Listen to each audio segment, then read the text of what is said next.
ഇപ്പൊ ഏഷ്യാനെറ്റില് പഴയ income ടാക്സിന്റെ rad ഇപ്പൊ കാണിക്കുന്നത്, അതും 2 വർഷം മുമ്പത്തെ കാര്യം ഇപ്പൊ കാണിക്കുന്നത് എന്താണെന്ന് അതും മനസ്സിലാവുന്നില്ല. ഇങ്ങനെ നിങ്ങൾ തന്നെ ഇങ്ങനെ കാണിക്കുന്നതല്ലേ ഞങ്ങളെ പോലുള്ള ആൾക്കാർക്ക് ഏറ്റവും ബുദ്ധിമുട്ടും വിഷമം വരുന്നത്. അല്ലെങ്കിൽ തെറ്റായ ന്യൂസ് കൊടുക്കുമ്പോഴല്ലേ നമുക്ക് അത് എന്തുവരെ ബാധിക്കും. ഇപ്പൊ നിങ്ങൾ കാണിച്ചുകൊണ്ടിരിക്കുന്ന പണ്ടത്തെ ഇൻകം ടാക്സ് അല്ലാണ്ട് നമ്മുടെ വീട്ടിൽ ഇപ്പോൾ റേഡൊന്നും നടക്കുന്നില്ല. ഇല്ല റിമി പറഞ്ഞതിനപ്പുറത്തേക്കുള്ള ഒരു വിവരങ്ങളും ഈ ചാനലിലും കൊടുത്തിട്ടില്ല. പിന്നെ ഞാൻ പറഞ്ഞു വന്നത് സാമ്പത്തിക ഇടപാടിന്റെ കാര്യം ദിലീപ് സാറിയോ അക്രമിക്കപ്പെട്ട നടിയോ ഒരാളുമായിട്ട് ഞാൻ എന്റെ വേറൊരു ബന്ധുക്കാരായിട്ട് പോയി ഞാനൊരു ഇപ്പോഴും കാണിച്ചുകൊണ്ടിരിക്കുക. നിങ്ങൾ ലൈവായിട്ട് ഞാൻ സംസാരിക്കുന്നത്. ഇപ്പോഴും ഏഷ്യാനെറ്റ് ന്യൂസിൽ ഈ റെയ്ഡിന്റെ സംബന്ധമായ പോലീസുകാർ വരുന്നത് പറഞ്ഞ കാര്യമാണ് ഇപ്പൊ മാറ്റി. റിമിയുടെ ദൃശ്യങ്ങൾ കൊടുക്കാൻ വേണ്ടി തെറ്റിദ്ധരിക്കുകയല്ലേ? ഇതൊക്കെ ആൾക്കാർ തെറ്റിദ്ധരിക്കില്ല. നിങ്ങൾ നിങ്ങളുടെ വീട്ടിൽ ഇങ്ങനെ ഒരു അവസ്ഥ ഉണ്ടായിരുന്നെങ്കിൽ ഒന്ന് ചിന്തിക്കുക.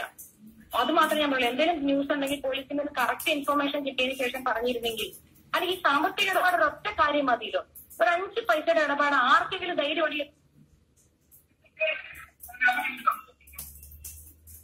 തന്നെ പറയാം. ദൃശ്യങ്ങൾ കൊടുക്കുന്നത് ഈ റെയ്ഡിന്റെ ദൃശ്യങ്ങൾ കാണിച്ചു കഴിഞ്ഞാൽ ആൾക്കാർ ഇപ്പം നടക്കുന്ന കാര്യമാണെന്നല്ലേ വിചാരിക്കുള്ളൂ. വളരെ നന്ദി. നമ്മളോട് ഇങ്ങനെ ചെയ്യുന്നത്. നമ്മൾ എത്ര വർഷമായിട്ടൊക്കെ വർക്ക് ചെയ്യുന്ന ചാനൽ. അപ്പൊ ഒരിക്കലും ചെയ്യാത്ത കാര്യത്തിന് കാണിക്കരുത്. ഒരിക്കലും ഇല്ല. റിമി വിശദീകരണം തേടുക മാത്രമാണ് ചെയ്തത്. റിമി പറഞ്ഞ കാര്യങ്ങൾ മാത്രമേ ഇപ്പോൾ ഞങ്ങൾ സ്ക്രോൾ ആയിട്ടും കൊടുത്തിട്ടുള്ളൂ. വളരെയധികം നന്ദി ഏഷ്യാനെറ്റ് ന്യൂസിനോട് സംസാരിച്ചതിന്.